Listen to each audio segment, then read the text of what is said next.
potencial de mitigación en este sentido de residuos sólidos con 1.246 millones de toneladas para el 2020 y 2.829.71 para el 2030. En el sector agrícola y ganadero, como vimos también, tenemos una parte importante en la fermentación entérica del ganado y en emisiones directas del suelo. Vamos a ver qué medidas de mitigación se están proponiendo. Aquí está la línea de tendencia de cómo podría estar incrementándose en el futuro.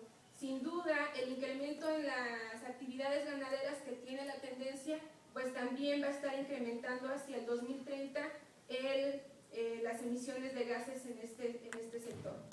En el sector agrícola se proponen mitigaciones por fertilizantes, la reducción de fertilizantes, el establecimiento de labranza cero, el fomento de pastoreo en plantaciones forestales, la intensificación de los sistemas agrícolas y la mitigación en quema de residuos agrícolas.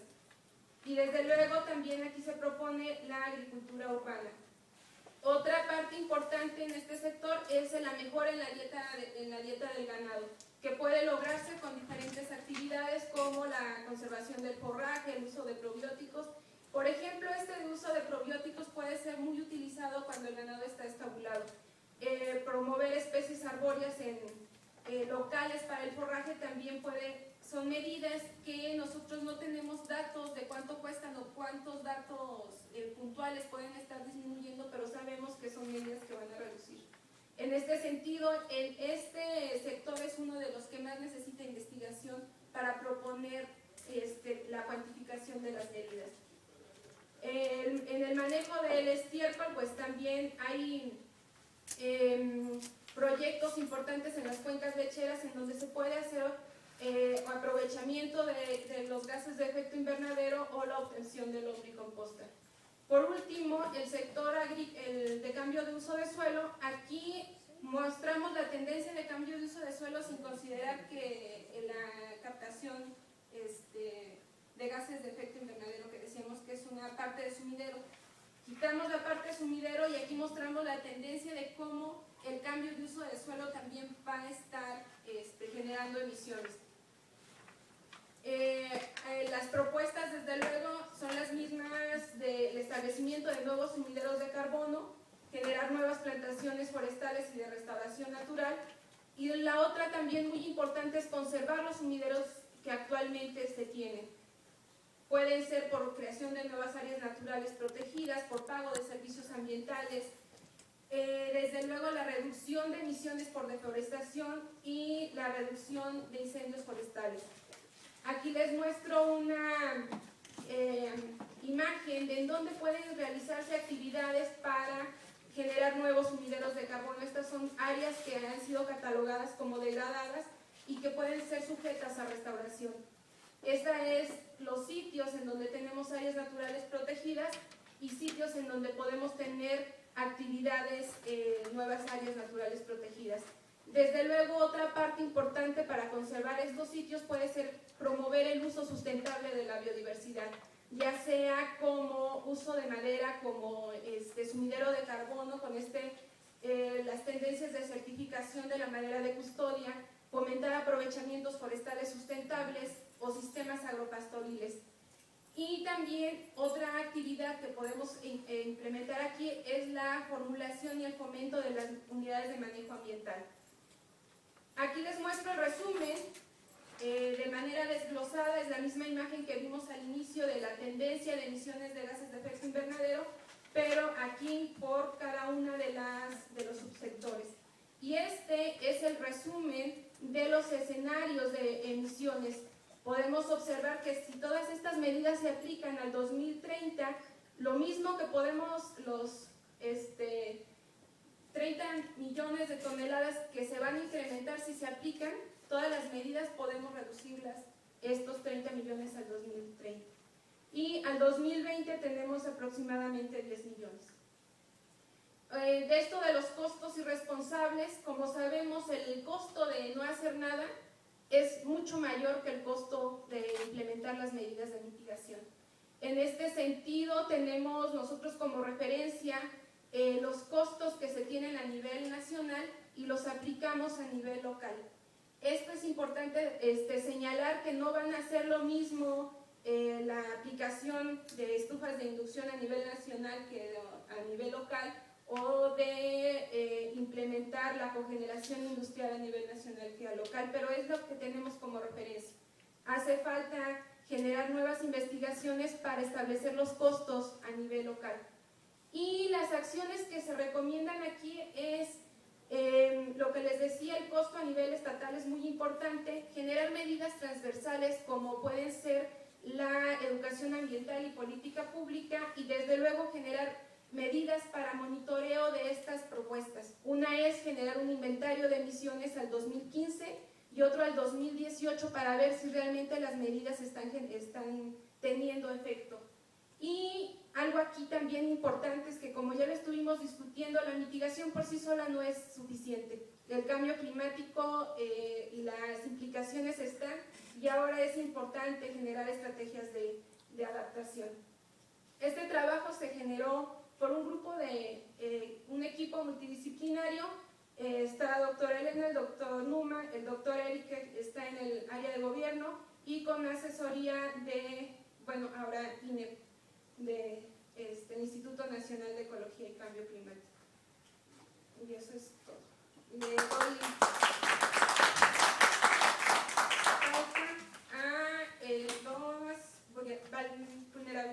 variabilidad climática.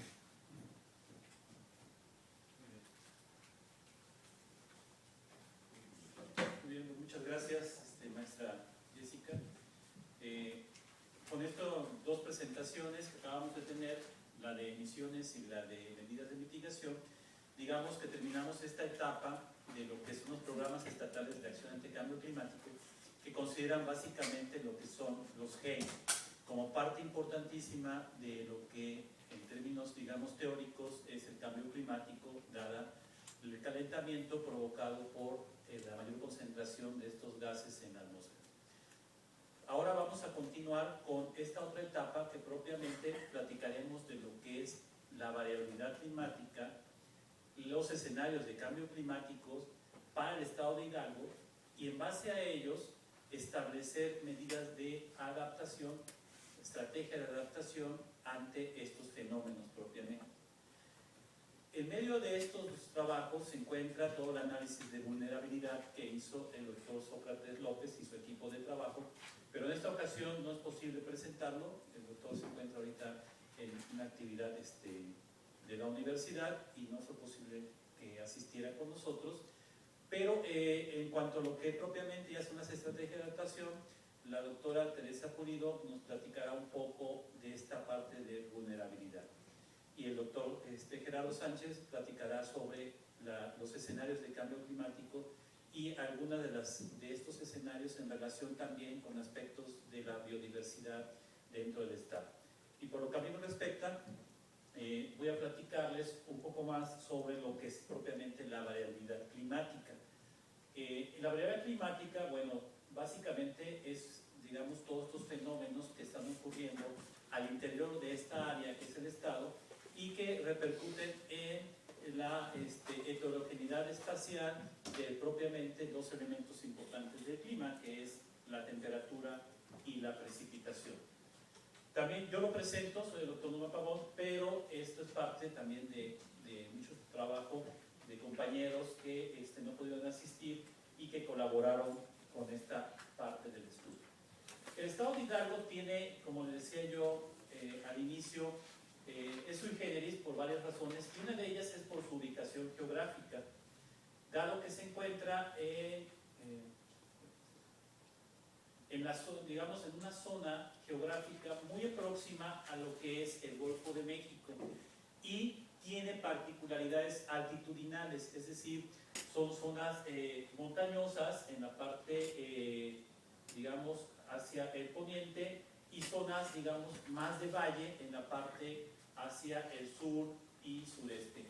En ese sentido, el estado de Hidalgo se ve afectado, digamos, por la humedad proveniente del Golfo de México principalmente por vientos, los vientos alisios, que transportan humedad, la cual, digamos, se eleva al chocar con la cordillera de la Sierra Madre Oriental y frecuentemente precipita en esta zona, mientras que se generan propiamente lo que serían sombras de lluvia para la parte este y sur, generando pues déficit en la precipitación. Ahora bien, para hacer el análisis de variabilidad climática, nosotros tomamos en cuenta lo que son los datos obtenidos en las diferentes estaciones meteorológicas que se encuentran en el estado, tanto las que están, digamos, administradas por la CONAGUA como el INIFAC. El INIFAC tiene una red muy interesante de estaciones meteorológicas automatizadas, en las cuales tenemos acceso a consulta abierta y podemos tener, digamos, otras variables que tradicionalmente no se miden en las estaciones meteorológicas de CONAGUA, como puede ser incluso la radiación, ¿no? Entonces, de todas estas estaciones hicimos una depuración, dado que, como ustedes saben, es muy frecuente la escasez realmente de datos buenos, por llamarlo así, dentro de las estaciones, que desgraciadamente sufren en particular de descuidos y de, digamos, omisiones en la toma de datos. Y por otro lado, pues la serie de datos en el tiempo, pues a veces son demasiado cortas como para poder ser utilizadas en análisis de variabilidad. Entonces, de todas estas estaciones, que aproximadamente son 84 de la CONAGUA y 16 del INIFAC, se hizo una selección de ellas y dividimos en ecorregiones el estado, ¿sí? Tenemos la zona de la Huasteca, que está en morado, la zona de la Sierra Alta, la Sierra Baja, la Sierra Gorda, la Sierra Otomí-Tepehua, el Valle de México y el Valle de Tulancingo. Y lo que sería parte de lo que es la Sierra Baja, que es aquí, y esta parte que es el Valle del Mezquital. Entonces, consideramos también utilizar estaciones meteorológicas que estuvieran, digamos, de alguna manera contenidas en cada una de estas áreas y tener mejor representado en general el estado. Y entonces, en términos generales también, vemos que la temperatura media anual tiene una variación muy interesante, es un estado muy heterogéneo en ese sentido, donde las zonas más cálidas se encuentran principalmente en esta área, donde está propiamente la sierra, parte de la Sierra Alta, la Huasteca, que son las zonas más bajas del estado, y parte de lo que es la Sierra Otomí-Tepehua, principalmente en la zona de Huehuetla, que también serían las partes altitudinalmente más bajas. Y bueno, una variación aquí en temperaturas que pueden descender en el Valle de Tulancingo y en el Valle de México, en promedio alrededor entre 11 y 14 grados centígrados de temperatura media anual. ¿Sí? Ahora también, en cuanto a la precipitación, va muy relacionado con el anterior gráfico, con la anterior figura, y las zonas más húmedas también se encuentran en las partes de las sierras del estado, la zona de la Huasteca, la Sierra Alta y la zona de la Sierra Otomí-Tepehua. Y tenemos un déficit de precipitación para las partes del Valle de Mezquital, y lo que sería el Valle de México y la zona del Valle de Tulancingo, donde esto también, considerando ambas variables, temperatura y precipitación, están generando ecosistemas también muy relacionados con esto, donde podemos tener en las zonas húmedas y más cálidas, pues tenemos todavía sitios con remanentes, por ejemplo, de selvas altas, selvas bajas y bosques tropicales, caducifolios y bosques mesófilos, mientras que en las zonas más frías y secas pues se encuentran principalmente matorrales, ¿no? Matorrales xerófilos y sus variaciones. Ahora bien, en cuanto a lo que es la lluvia máxima de 24 horas, esta principalmente está más reflejada, digamos, en la mayor cantidad dentro de las zonas de las sierras, con valores hasta de 360 milímetros de lluvia máxima de 24 horas, que es sumamente importante porque la variabilidad climática tenemos que relacionarla principalmente en el aspecto de vulnerabilidad con lo que son las afectaciones que pueden sufrir las diferentes comunidades humanas. Entonces, en principio tenemos sitios con déficit hídrico donde podría en un momento dado generan sequías que por lo mismo de sus previas condiciones pueden afectar en mayor grado a las comunidades humanas, mientras que en las zonas más húmedas se pueden estar generando avenidas bastante importantes que incluso puedan provocar inundaciones, ¿no? Este es el promedio también anual de días con tormenta, ¿sí? También concentrado principalmente en la zona de las sierras, pero destaca también sitios del Valle de México, de Tulancingo, donde hay una gran cantidad, digamos, en comparación con el estado, de días con tormentas. Ahora bien, tomando en cuenta estos datos que les mostré, hicimos un análisis para ver cómo se estaban reflejando a nivel decadal lo que son propiamente los eventos extremos por región, y desgraciadamente en el estado pues la serie de datos no es suficiente como para hacer más extenso, digamos, un análisis. Escogimos algunas de las estaciones como La Laguna en la Huasteca, Zacualtipán en la Sierra Alta, que tuvieran mayor número de datos, y lo que vemos es de que a nivel decadal pues sí existe variación. No hay una tendencia clara de que hay un incremento, por ejemplo, en eventos extremos en estas zonas, ¿sí? Incluso en la Sierra Gorda, pues realmente no se notan así un incremento de eventos extremos, ni en el Valle de México. Pero, por ejemplo, en lo que es propiamente la ciudad de Pachuca, que se encuentra en el Valle de México, sí notamos cierta tendencia, digamos, a ir incrementando el número de eventos extremos en la ciudad. Esto, bueno, en parte gracias a que es una de las estaciones meteorológicas más antiguas del país, tiene más de 100 años, y tenemos suficientes datos como para poder hacer un análisis, y hay ya, digamos, un reflejo de un incremento de eventos extremos con respecto a la mediana, ¿sí? de precipitación para el estado. Ahora bien, todos los fenómenos que propiamente, bueno, se puede discutir, pero que realmente no tienen ahora una certidumbre de su relación con el cambio climático, pero que sí afectan la variabilidad climática del estado, pues son eventos, fenómenos, digamos, naturales, como por ejemplo lo que es el fenómeno del niño y la niña, que como ustedes saben, bueno, las repercusiones de estos fenómenos en México, como teleconexiones, pues son debidas a calentamientos o enfriamientos del océano, digamos, en una línea ecuatorial. Y esto, bueno, pues en este estudio de variabilidad, lo que notamos con los datos que tenemos, que en términos generales, cuando hay un fenómeno de la niña, tenemos precipitaciones significativamente mayores que el promedio, y cuando hay un fenómeno del niño, lo que ocurre lo contrario, tenemos precipitaciones, un decremento de la lluvia con respecto al promedio de manera significativa, con los datos que tenemos en general, y que eso en gran parte, digamos, se ha visto principalmente en las zonas centro del país, porque ocurre en algunas regiones del noreste de México lo contrario, ¿no? Otro de los fenómenos importantes que tenemos que considerar para hablar de la variabilidad climática del estado, pues son los huracanes o depresiones tropicales. Estas depresiones tropicales que afectan propiamente son las que ocurren en el Atlántico y que pueden tocar tierra o mantenerse en la zona del Golfo de México, y pueden tocar tierra, digamos, en la parte norte del estado de Veracruz.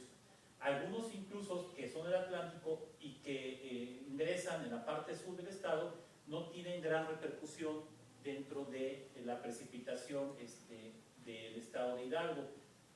Repito, en cambio otros, como por ejemplo el Emily o el DIN del 2007, tuvieron repercusiones sumamente importantes y tocaron tierra en su trayectoria, cruzando parte del territorio hidalguense, ¿no? Entonces, de todos estos fenómenos, bueno, aquí nada más les muestro una parte. Hicimos un análisis por diferentes regiones del estado, comparando los promedios del periodo promedio de lluvia del periodo en el cual ocurrió el fenómeno y la precipitación registrada durante el fenómeno. Y como vemos, por ejemplo, para Gerd, que ocurrió en el 93, vemos que hay un incremento impresionante de la precipitación en la Huasteca de 438.8 milímetros registrados durante ese periodo del evento, comparado con el promedio de 70.5. Esto, digamos, de alguna manera es general en todos los fenómenos y esto obviamente genera avenidas importantísimas que pueden provocar afectaciones a las comunidades, a la agricultura y a diferentes aspectos, digamos, de las sociedades establecidas en cada una de estas regiones, ¿no? El huracán Dean del 2007, ¿sí?, ocurrido entre el 13 y el 23 de agosto, generó también incrementos muy importantes de la precipitación con respecto a los promedios de cada zona. Entonces, en términos generales, repito, cuando hay un evento de huracán o de depresión en general tropical, dentro de la zona del Golfo de México y más allá, aquellos que tienen su trayectoria al interior del estado, hay un incremento sumamente importante, ¿no? Por ejemplo, el sello de huracán Dean, que ocurre en agosto, este fue el pronóstico de lámina precipitada, y ven cómo dentro del estado pues fue las láminas más importantes ocurridas por este fenómeno, ¿sí? Solamente, y esta es la parte que debemos de tomar mucho en cuenta para hablar de vulnerabilidad, porque no únicamente es una repercusión directa a la sociedad en cuanto a su patrimonio, digamos, la pérdida de hectáreas cultivadas, la inundación y la pérdida de cuestiones materiales personales, sino también a nivel gobierno, las afectaciones económicas son sumamente importantes. Solamente para el huracán Dean, ¿sí?, afectó 60 municipios del estado y de acuerdo a un análisis publicado por un diario, hablamos de 3,000 millones de pesos de afectaciones solamente en menos de una semana de una afectación, de la ocurrencia de un fenómeno como este, ¿sí? Bien, de todos los fenómenos depresiones tropicales que nosotros tenemos, la estadística, no recuerdo, me parece de los últimos 40 años, hicimos este pequeño análisis en cuanto vemos la gráfica de la lluvia promedio sin el evento para diferentes zonas ecogeográficas del estado y la precipitación promedio más o menos el estándar de la lluvia cuando ocurre el evento, y ven que hay en la mayoría de las zonas pues diferencias significativas importantes cuando ocurre un fenómeno. La pregunta es que realmente las comunidades están preparadas para estos eventos. La respuesta es que no están preparadas y que el mismo gobierno, incluso a nivel estatal, no tiene esta preparación para hacer la difusión previa a un evento que puede estar pronosticado incluso, ¿no? Y cada año, ya lo decían en las exposiciones de la mesa que nos antecedió, gracias, realmente todavía no hay una cultura de previsión a este tipo de fenómenos meteorológicos, hidrometeorológicos, que pueden provocar afectaciones importantes y que deben ser considerados en el análisis de vulnerabilidad, obviamente, y que no necesariamente estamos hablando de cambio climático. Son, vamos a llamarle, fenómenos naturales que generan variabilidad natural. Les decía yo, es discutible, y se dicen algunos autores, que estos fenómenos pueden incrementar su intensidad y su frecuencia dado el cambio climático, pero eso es discutible, pero por lo pronto ocurren y cada año tenemos las mismas afectaciones y cada año tenemos los mismos costos. Entonces la vulnerabilidad no ha cambiado mientras no cambien políticas y cultura, ¿no? Afectaciones económicas por fenómenos extremos, tenemos pérdidas económicas en dos ejemplos. Ya no hablamos del DIN, hablamos del huracán Gert del 93 y hablamos del fenómeno de la Niña del 99. Los dos generaron precipitaciones extraordinarias, son fenómenos distintos y vemos, por ejemplo, los costos son impresionantes. Hablamos por la Niña del 99. Estos costos no es sencillo porque evaluarlos, ni siquiera obtener la información. Muchas de las pérdidas no se cuantifican. Entonces, digamos que es una subvaloración de los costos realmente de estos dos que provocaron estos dos fenómenos. Entonces, hablamos que la Niña generó alrededor de pérdidas de 329,000 millones de pesos y el huracán Gert 123,000 millones. La pregunta es, ¿se puede reducir las pérdidas? La respuesta es que sí se puede. ¿sí? Pero necesitamos tener, como en este caso, un estudio previo de vulnerabilidad y de variabilidad para después continuar con medidas de adaptación a partir de un análisis adecuado de vulnerabilidad. Ahora, algo que no se cuantifica y que luego, por ejemplo, no se menciona a tal grado, pues son las vidas humanas que ocasionan estos fenómenos, los lesionados y damnificados. Solamente para el 2007, donde ocurrió el huracán Dean, hubo 9 defunciones publicadas, 8 lesionados y 66.755 damnificados. Y estoy hablando de un estado que equivale al 1.1% del territorio nacional. Es muy pequeño y aún así hay una gran cantidad de afectaciones. No me detengo tampoco a mencionar en cada uno de los años, pero el total, estamos hablando de, en una década, de 174.000 damnificados, que vendría equivaliendo casi al 10% de la población del estado de Hidalgo. Como les comentaba, muchas de las afectaciones son dadas principalmente por inundaciones, pero también ocurren sequías. En esta ocasión, para no extender demasiado la presentación, solamente me estoy basando propiamente en las inundaciones. Y algunas de las inundaciones que han ocurrido en el estado, las menciono acá, por ejemplo, en Tulancingo y Pachuca, una de las inundaciones que más se recuerdan, en el 55, ¿sí? Ocurrieron con precipitaciones alrededor de 149 a 184 milímetros, que realmente no son tan altas considerando lo que ocurre en otras áreas del país, ¿sí? Claro, si comparamos 180 milímetros y lo estamos hablando en el sureste mexicano, pues realmente esto es normal, ¿no? Pero para una zona del Valle de México, 180 milímetros ya es una cantidad sumamente importante, y que las mismas comunidades, las ciudades no están preparadas para precipitaciones a esa magnitud. Entonces, algunos de los ejemplos, y bueno, esto nos permitió generar un análisis de vulnerabilidad a inundaciones con un estudio multicriterio, y básicamente las zonas, más vulnerables a inundaciones están representadas por la zona de la Huasteca, parte de la Sierra Alta y la parte de la Sierra Otomí. Sin embargo, hay áreas del Valle de México y Tulancingo que también tendrían toda la parte amarilla, vulnerabilidad importante, ¿sí? Como un ejemplo de lo que les estoy comentando, ¿sí? Otro de los fenómenos, por ejemplo, en este caso fue pues una surada que generó un arrastre de humedad y que chocó con la cordillera de la Sierra Madre, y una inundación en la ciudad de Pachuca. Vean la imagen, donde pues es una ciudad no preparada para este tipo de eventos, y esta inundación ocurrió con menos de 30 milímetros de lluvia en 2-3 horas. Se inundó por completo, no estaba preparada. Entonces, 30 milímetros en 2 horas inunda una ciudad cuando no hay condiciones apropiadas para de adaptación a posibles eventos como este. Y esto ocurre año tras año. Ya debo de ser justo, las autoridades ya han iniciado con trabajo para evitar este tipo de fenómenos. Otra de las cuestiones que es muy interesante comentar es la relación del niño con los incendios.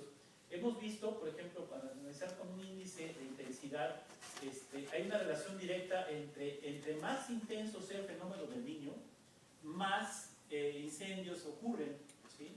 Y en el estado, pues la cantidad de incendios por regiones, nada más en la última década, sin considerar la década de los 90, donde el número de incendios por el fenómeno del niño ocurrido en el 98, pues es impresionante, pero tenemos un totales muy interesante, por ejemplo, en el 2009, de 3.000 incendios.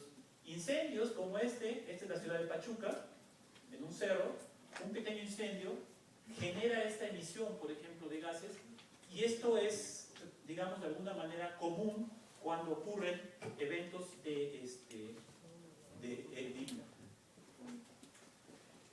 Muy bien, esta parte, de lo que sería la análisis de variabilidad climática, repito, no consideran aspectos de cambio climático, es lo natural, pero permiten dar pie a que ahora le pediré al doctor Gerardo Sánchez que continúe ya con lo que propiamente son los escenarios de cambio climático para el Estado.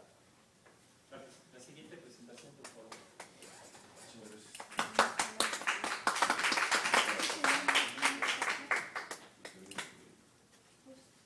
Hola, muy buenas tardes, estamos en familia. Bueno, simplemente voy a aclarar algunos puntos para lo de los escenarios. O sea, lo que Numa menciona es todo lo que ya se sabe, la información que se ha ido acumulando con el tiempo. En el fenómeno del cambio climático, una parte muy importante es qué va a pasar hacia el futuro, ¿no? Simplemente como una cosa aclaratoria, creo que todo el mundo lo sabe, es que el clima y el estado del tiempo no es lo mismo. O sea, el clima normalmente es variable, cambia a lo largo del día, a lo largo de las estaciones, etc. Y el clima, como lo entendemos, es como una abstracción que muchas veces por ciertas medidas preconcebidas las tenemos como qué pasa durante, o la variación que hay en ese estado del clima a lo largo de 30 años, ¿no? Y normalmente la variación es pues, la regla, ya lo decía Numa, o sea, al final pues siempre vamos a tener variación, las sequías siempre se presentan, las lluvias en exceso siempre se presentan y se han presentado y se conocen y se tienen registradas. Simplemente que ahora empezamos a ver que hay una serie de fenómenos, ¿no?, que están incrementando sensiblemente, sobre todo la temperatura. Eso ya todo el mundo lo sabe. Hay una cierta, se ha presentado un incremento de la temperatura y se asume que es por los gases de efecto invernadero, como ya decían mis compañeros, pues nada más el CO2, son muchos otros, pero el CO2 es el que se considera como más importante. Hay trabajos muy interesantes, esto me parece que es con los hielos antárticos, donde se mide la concentración en el aire atrapado en ese hielo en diferentes momentos en tiempo y cuánta concentración de CO2 había, y eso les permite hacer una aproximación a la temperatura, ¿no? Entonces, cuando hay pocas concentraciones de CO2 son épocas frías, cuando hay altas concentraciones de CO2 hay mayores temperaturas. Esto es un factor muy importante porque eso es uno de los factores, ¿no?, que vamos a ver se utiliza para hacer predicciones hacia el futuro. Hay una cierta asociación que se puede modelar matemáticamente entre ciertos gases de efecto invernadero y la temperatura que puede haber en la atmósfera. Bueno, evidentemente en los últimos años, nótense que estos son los últimos 200 años, pues ha habido un incremento impresionante sobre el CO2 y consecuentemente una de las cosas que se ha visto es un incremento en los últimos años sostenido de un incremento de la temperatura, ¿no? A pesar de que hay cierta variación, lo que se ve en los últimos de 35 o 40 años es un incremento de la temperatura, y de hecho algunos trabajos mencionan que esto es una anomalía porque se esperaría que este periodo de tiempo fuera un periodo frío, ¿no? De ahí que, bueno, esos son como evidencias que nos ayudan a suponer que efectivamente está presentándose lo que llaman el calentamiento global, ¿no? Y pues empezamos a ver muchas de estas cosas. El calentamiento global, aunque es un efecto en todo el planeta, no se va a presentar de la misma manera, ¿no? Va a depender de la latitud en la que te encuentres. Parece ser que el efecto del calentamiento, conforme más te acerques a los polos, más fuerte va a ser el incremento, y mientras más te acerques a los trópicos, este efecto va a ser menor, ¿no? Y ya estas fotografías de los pobres osos polares ahí sin hábitat son lo necesario, ¿no? Y como les decía, pues lo que tenemos que hacer es la necesidad de ver hacia adelante, ¿no? Ha habido ya un esfuerzo pues, también planetario, pues el IPCC es el Plan Intergubernamental de Cambio Climático, pues es un grupo de científicos que han estado apoyando la creación de muchos modelos, suponiendo diferentes condiciones que a veces conocemos como escenarios, ¿no? Hay un grupo muy grande, perdón por la letrita, pero son casi 23 grupos que han estado generando modelos, ahí se me acaba de olvidar el nombre, de circulación general, perdón, ¿no? que son otros de los factores que trata o que ayuda a generar o predecir que va a cambiar hacia el futuro, ¿no? Evidentemente en el IPCC se han generado una serie de escenarios, el A1, el A2, el B1, el B2 son algunos de ellos, son condiciones en donde uno está suponiendo diferentes cosas, ¿no? Por ejemplo, los B, la familia de los B es como más suave, supone que vamos a disminuir nuestro uso o nuestras necesidades de combustibles fósiles, que se van a generar más tecnologías amigables con el medio ambiente, mientras que los escenarios A pues, son un poco más drásticos, ¿no? Supone que vamos a seguir manteniendo esta tendencia en el manejo de los combustibles fósiles, ¿no? Obviamente, normalmente se usa mucho en la literatura como dos escenarios contrastantes. Y bueno, aquí una explicación un poco más amplia de estos escenarios. Se usan diferentes criterios, que es el de población, la economía, el sistema de energía que se va a utilizar y el cambio de uso de la tierra como factores en donde van a suponerse diferentes cosas y que van a estar directamente afectando la intensidad del efecto de los gases de efecto invernadero en la temperatura y en la precipitación. Como ya les dijeron, este es un trabajo que se hizo sobre todo como una respuesta para hacer el programa estatal de cambio climático, ¿no? Y que de hecho es una iniciativa que tiene cada estado, pero lo ha hecho en conjunción con el INE. Quizá para mí una de las cosas que es una crítica a este planteamiento es que no se habla nada de biodiversidad en estos planes. Simplemente se habla sobre todo de emisiones y en una diapositiva el doctor Numa mostraba los puntos que se tratan en cada uno de ellos, pero yo creo que es importante hablar sobre el efecto en la biodiversidad, ¿no? Bueno, el estado de Hidalgo, ya lo decía Numa, es un estado terriblemente heterogéneo. Aquí corre la Sierra Madre oriental. Las partes blancas serían las partes sin vegetación aparente, normalmente son lugares agrícolas o urbanos o cuerpos de agua, ¿no? Pero ustedes se dan cuenta, realmente el estado de Hidalgo es un estado terriblemente transformado. Aunque es un estado pequeño, como decía Numa, tenemos que considerar que Hidalgo es un estado en donde desde la época de la colonia, o sea, ahí se empezó una buena parte de la transformación de la naturaleza a partir de la conquista de los europeos, y es un estado terriblemente impactado, ¿no? O sea, si alguien va a un paisaje de Hidalgo, normalmente lo que verán son campos agrícolas, ¿no? Terraciados, afortunadamente en algunos casos, ¿no? En este caso, para poder hacer los modelos, se requiere que los datos climatológicos tengan ciertas características, particularmente, pues al menos series de datos diarios de más de 30 años en muchas ocasiones, o es lo deseable. No siempre se tiene esa información. Aquí, se muestran algunas de las estaciones climatológicas que se usaron para la modelación, ¿no? Y que, bueno, pues siempre son limitados, ¿no? Esa es una realidad. Nos hace falta tener información, como en todos los casos, ¿no? O sea, tenemos grandes preguntas, pero tenemos poquitos datos, ¿no? Entonces hay que hacer malabares para poder extraer información de la misma, ¿no? El método de los generadores estocásticos del tiempo meteorológico, ¿no? En este caso se usa la metodología del LARS-WG, es pues más o menos estándar. De hecho, en todos los programas de cambio climático es la que están solicitando el INE, ¿no? Eso está bien porque permite la comparación, está mal porque hay muchas otras aproximaciones que no se están utilizando. Tiene que quedar muy claro que estas no generan climatología, o sea, sí tenemos que estar conscientes de que son proyecciones, ya los decían también los compañeros, ¿no? O sea, no tenemos la capacidad de que nuestros modelos nos digan exactamente qué van a pasar.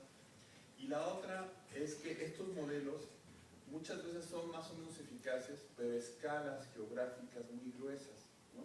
Lo que les voy a presentar está dado a escalas de 30 por 30 kilómetros, ¿no? Entonces, obviamente esa escala espacial, pues no sé qué va a pasar, ¿sí me entienden? O sea, yo soy biólogo, no soy climatólogo ni nada, entonces a mí lo que me interesa muchas veces es poder aterrizar a una escala espacial mucho más fina la información, Pero bueno, eso es un poco lo que voy a presentar, aunque voy a presentar más adelante algunas otras cosas que estamos haciendo en la universidad con mis colegas. Y bueno, normalmente hay dos componentes que se están modelando, que es la temperatura, ¿no?, y la precipitación, ¿no?, que son dos componentes muy importantes en los sistemas. Aquí lo que les voy a mostrar, porque ya también creo que qué bueno que lo hice cortito, porque creo que todos estamos cansados, es los valores extremos, que como decía Numa, en muchos casos son los que nos pueden dar información sobre dónde, ¿no?, tenemos que actuar, ¿no?, dónde tendríamos que tomar en cuenta, en consideración muchas cosas, ¿no? Al igual que Numa, bueno, utilizamos unas ecorregiones en el estado de manera geográfica para hacer el análisis, ¿no? Y lo que hicimos fue generar estos modelos de LARS, ¿no?, hacia el 2025, 2050 y 2075, y lo que nosotros aquí tenemos, creo que la está muy cortita, pero bueno, aquí se ven diferentes colores, entre más azul, más intenso es el cambio en precipitación, pero realmente los valores que nos arrojan los modelos nos hablan de cambios pequeñitos en la precipitación. De hecho, la literatura y muchos otros trabajos parece que nos indican que al menos en el centro de México los cambios importantes no son en precipitación. Parece que puede que llueva un poquito más, que los eventos sean más intensos, pero no va a incrementarse o decrementarse de manera muy importante la precipitación. Lo que, bueno, este es el escenario, un escenario mediano, el A1B, ¿sí?, y el A2 es un escenario más grueso. Y incluso en cualquiera de estos dos escenarios los cambios son ligeros. Bueno, obviamente donde habrá algún cambio, pues es en los lugares donde más llueve, como ya les dijo Numa, que son la Sierra Tonitepegua, la parte de la Huasteca. Donde sí va a haber cambios importantes, que también nos dice la literatura y que parece que es consistente, es en las temperaturas máximas y en las temperaturas mínimas. Aquí lo que quiero que tomen en cuenta es que no estamos hablando de la temperatura promedio, sino de eventos extremos, ¿sí? Entonces lo que quiere decir es que va a haber en más ocasiones y con mayor frecuencia temperaturas altas, ¿no?, diarias. Esto puede ocasionar algunos problemas como los golpes de calor, por ejemplo, ¿no?, que tienen efectos muy negativos en la salud humana, o que pueden presentarte eventos muy secos donde van a afectar muchísimos cultivos, ¿no? Entonces aquí, pues obviamente resulta, aquí lo que vamos a estar viendo es que hay algunos lugares, ¿no?, dentro del estado, perdón, es que aquí está al revés, los azules son más intensos los cambios, que son las zonas de la sierra, ¿no?, porque la sierra pasa por aquí. Aquí sí es parte de la Huasteca donde va a estar la situación mucho más complicada. Y en los escenarios A2, bueno, la temperatura todavía, o sea, en el anterior, lo máximo que se presenta un cambio es incluso hasta de 3 grados de temperatura diaria como evento extremo, ¿no?, el cambio. Y aquí ya se habla de 4, ¿no? O sea, si tenías 33, ya vas a tener 37, ¿no? Obviamente estos son modelos, ¿no? Y pues recordemos que los modelos son representaciones simplificadas de la realidad, ¿no? Pero sí que nos dan una idea de qué es lo que puede estar pasando, ¿no? Desafortunadamente, por la escala que estamos trabajando, pues podemos decir que, bueno, los cambios más importantes se van a estar dando en la zona de la sierra y en las temperaturas en el estado de Hidalgo. Y bueno, como les decía, estos modelos se trabajaron a una escala pues muy gruesa desde el punto de vista geográfico. En otro trabajo donde estamos colaborando mis colegas y yo, estamos trabajando con modelos de distribución potencial de las especies, ¿no? Bueno, aquí solamente quisiera nada más resaltarles, pues el problema del cambio climático es que es una amenaza que no podemos resolver de manera local, ¿no? ¿Sí? O sea, aunque nosotros, aunque México disminuya sus gases de efecto de invernadero y lo logremos, si los demás países no hacen lo mismo, no no pasa nada, pues, o sea, seguimos teniendo el problema. Ese es uno de los grandes problemas del cambio climático, ¿no?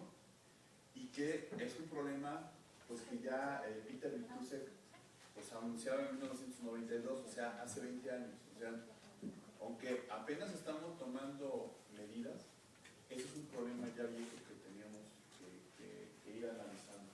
Y ciertamente, en el punto de vista académico, se han empezado a ver una serie de fenómenos que nos permiten visualizar los efectos del cambio climático. Un trabajo muy famoso con esta mariposita que es muy bonita y que tiene unos patrones, es que desde el siglo XIX muchos entomólogos profesionales o aficionados han estado siguiendo sus poblaciones, ¿no? No sé si se alcanza a ver, pero los cuadritos oscuros son lugares donde se ha extinto la especie, ¿no? Y los circulitos que están presentes, no sé si alcanzan a ver que en la parte sur de la distribución se ven mucho más cuadritos de extinción, ¿no? ¿Por qué? Porque están cambiando las condiciones climáticas, entre otras cosas. Entonces parece que esta especie está migrando hacia latitudes más norteñas, ¿no? ¿Por qué? Porque ahora puede estar en condiciones de, ¿cómo se llama? Que aquí normalmente era su hábitat, ahora parece que puede estar avanzando hacia el norte, ¿no? Esto es muy raro porque normalmente en los datos biológicos tampoco tenemos seguimientos de poblaciones por mucho tiempo, ¿no? Pero esto es como muy interesante porque sí es una evidencia de que cambian y que a nivel de poblaciones se están afectando las especies, ¿no? Y bueno, este es un caso, se ha documentado para algunas especies tropicales en Costa Rica, donde la migración no es latitudinal, sino altitudinalmente, ¿no? Y también porque en Costa Rica tienen, pues, seguimientos de muchos años de las especies. Y les decía, bueno, en el laboratorio donde yo trabajo, hemos estado empezando a trabajar con modelos de distribución de especies, ¿no? No voy a entrar en muchos detalles, pues, pero una de las cosas es que se cuenta con información geográfica de dónde están las especies, ¿no? Que nos ubican dónde están, y necesitamos tener variables ambientales o biológicas. Lo que pasa es que no existen mapas de variables biológicas, ese es un hecho. Entonces, en las variables ambientales, con unos colegas del CIAT, o del Centro de Investigaciones en Agricultura Tropical, siguiendo la misma metodología que se usa en WorldClim, utilizando datos locales del occidente de México, generamos las 19 capas bioclimáticas, ¿no? Esto es, o sea, queremos comparar, porque casi todo el mundo utiliza las generadas por WorldClim, ¿no? como algo estándar. Y yo sí tengo dudas, estamos hablando de modelos, entonces tenemos que estar poniéndonos a prueba de cómo es mejor o qué representa mejor la realidad, ¿no? Porque esa es una simplificación de la realidad, tenemos que buscar las mejores realidades, ¿no? Y esto nos lleva a través de una serie de algoritmos, modelos de distribución de especies, modelos de nicho ecológico, que cada vez me gusta menos el término, pero bueno, vamos a seguirle llamando modelos de nicho ecológico. Hemos estado generando o cartografiando parte de la diversidad del estado, ¿no? Esto es parte de la tesis de Jessica. Lo que les estoy mostrando aquí es que los modelos cambian dependiendo de dónde vienen las fuentes de datos. Aquí lo que tenemos es solamente considerando registros dentro del estado, aquí dentro de la región biogeográfica y aquí de toda la distribución de la especie, ¿no? Y creo que se dan cuenta que hay un cambio importante y una reducción en el área que se predice la presencia de la especie, ¿no? Entonces, bueno, como no tenemos datos de poblaciones, hemos estado usando la distribución de las especies como algo que nos indique qué puede estar pasando con las especies ante el cambio climático, dado que estas capas bioclimáticas no solamente se pueden predecir al momento actual, sino hacia el futuro, ¿no? Y una de las cosas que vemos es, sobre todo en especies que tienen que son especialistas o de distribución restringida, es que las predicciones al futuro, en todos los casos, es que su distribución disminuye, ¿no? Y por tanto su probabilidad de extinguirse se incrementa sensiblemente, ¿sí? Entonces, seguramente este cambio climático, de mantenerse y de no actuarse, pues tendrá efectos sensibles en la naturaleza. Lo mismo estamos haciendo ahora para muchas especies, 52 especies de quirópteros,